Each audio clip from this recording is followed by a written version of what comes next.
GST ನೋಟಿಸ್ಗೆ ವ್ಯಾಪಾರಿಗಳಂತೂ ಹೈರಾಣಾಗಿದ್ದಾರೆ. GST tax ಅನ್ನ ಮನ್ನಾ ಮಾಡುವಂತೆ ಮನವಿಯನ್ನ ಮಾಡಲಾಗ್ತಾ ಇದೆ.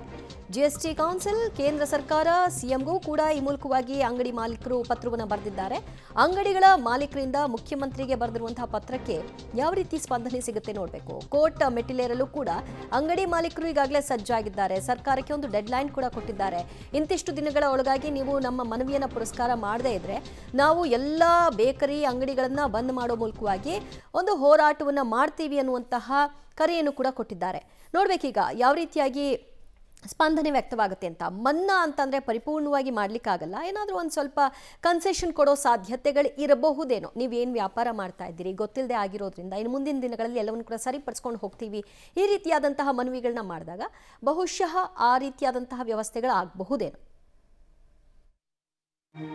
ಇಲ್ಲಿವರೆಗೆ ಏನು ತೆರಿಗೆ ನೋಟಿಸ್ ಕೊಟ್ಟಿದ್ರೋ, ಏನು ಇಲ್ಲಿಯವರೆಗೆ UPI ಇದೇನೋ ಇದೆಯೋ, ಅದು ಏನು ಇಲ್ಲಿವರೆಗೆ ಯಾರು ತೆರಿಗೆಯನ್ನು ಕಟ್ಟಿಲ್ವೋ ಅವ್ರದನ್ನು ತೆರಿಗೆ ವಿನಾಯಿತಿ ಮಾಡಬೇಕು. ನೀವು ಯಾವುದೇ ಕಾರಣಕ್ಕೂ ಇದನ್ನು ಉಪಯೋಗಿಸ್ಕೋಬಾರ್ದು. ನಿಮ್ಮ ಹತ್ರನೂ ದಾಖಲಾತಿ ಇಲ್ಲ, ಇವ್ರ ಹತ್ರನೂ ಬಿಲ್ ದಾಖಲಾತಿ ಇಲ್ಲ, ಇದನ್ನು ಸಂಪೂರ್ಣ ನಿಲ್ಲಿಸಬೇಕು. ಇದಾದ ನಂತರ ನೀವು ನೋಟಿಸ್ ಕಳಿಸಿ.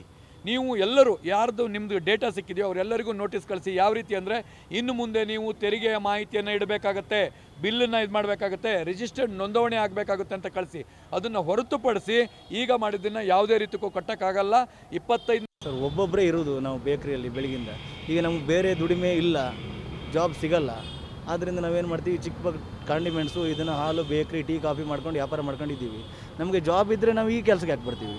ಅಥವಾ ನಮ್ಗೆ ಕೋಟಿಗಟ್ಟಲೆ ಲಾಭ ಆಗಿದ್ರೆ ಇನ್ನೂ ಯಾಕಲ್ಲೂ ಒದ್ದಾಡ್ತೀವಿ ನಾವು. ನಮಗೇನು ಮಾಹಿತಿ ಇಲ್ಲಲ್ಲ ಇದ್ರ ಬಗ್ಗೆ.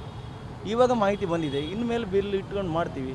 ಇಲ್ಲಿವರೆಗೆ ನಮ್ಗೆ ಏನು ಇದು ಮಾಡ್ತಾರಂತ ಗೊತ್ತಿಲ್ಲ. ಈಗ ಒಂದು ಸಂಪೂರ್ಣವಾಗಿ ಬಂದ್ ಮಾಡ್ತೀವಿ ಮೇಡಮ್. ನಾವು ಫ್ಯಾಮಿಲಿ ಸಮೇತ ಬಂದು ಈ ಎಲ್ಲ ಬೇಕ್ರಿಯವರು ನಾವು ಒಂದಾಗಿದ್ದೀವಿ. ಈಗ ಕಾಂಡಿಮೆಂಟ್ಸು, ಬೀಡಂಗಡಿಯವರು ಪ್ರತಿಯೊಬ್ಬರು ಒಂದಾಗಿದ್ದೀವಿ. ಎಲ್ಲರೂ ನಾವು ದಿನ ಫೋನಲ್ಲಿ ಮಾತಾಡ್ತೀವಿ. ಯಾಕಂದರೆ ನಮಗೆ ಇದು ಬಂದ್ ಮಾಡಿಲ್ಲ ಅಂದರೆ ನಮಗೆ ಇದು ಉಳಿಗಾಲ ಇಲ್ಲ. ಆ ಥರ ನಾವು ಬಂದ್ ಮಾಡಲಿಕ್ಕೆ ಸಂಪೂರ್ಣವಾಗಿ ರೆಡಿಯಾಗಿದ್ದೀವಿ. 23ರಿಂದ ಹಾಲು, ಈ ಥರ ಬೇರೆ ಜರ್ದ, ಗುಟ್ಕಾ, ಸಿಗರೇಟು ಈ ಥರದನ್ನೆಲ್ಲ ಬಂದ್ ಮಾಡ್ತೀವಿ. 23, 24, 25ಕ್ಕೆ